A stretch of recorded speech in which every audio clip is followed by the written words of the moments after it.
Dana pensiun part 5. Terus gimana dong Kak, kalau misalnya uang saya tuh terbatas banget, boro-boro untuk investasi gitu ya, untuk hidup sehari-hari aja cenderung sulit. Nah teman-teman, ini yang memang harus kita perhatikan ya, karena sebenarnya pemasukan kita saat ini adalah amanah untuk diri kita saat ini dan untuk diri kita yang akan datang. Sebenarnya seperti itu ya.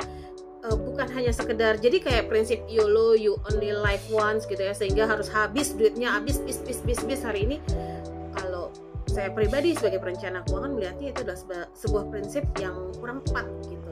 Jadi memang benar-benar teman-teman, kita itu harus punya prioritas dalam pengeluaran kita.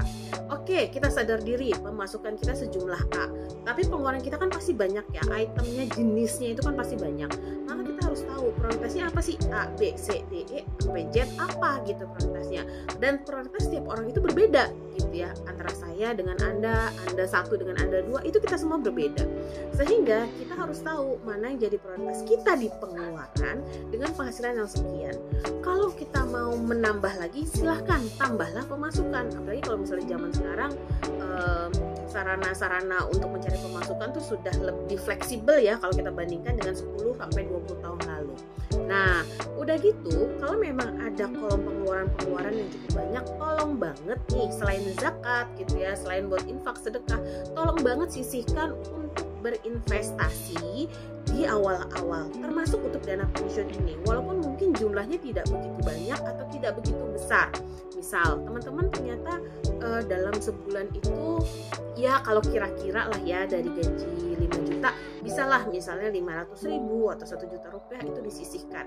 Saran saya sisihkan tuh dari awal, jadi memang dari awal tuh udah 500.000 atau 1 juta atau berapapun angkanya, itu udah teman-teman geser gitu ya untuk masuk entah ke investasi ataupun entah untuk misalnya membeli emas dan lain-lain.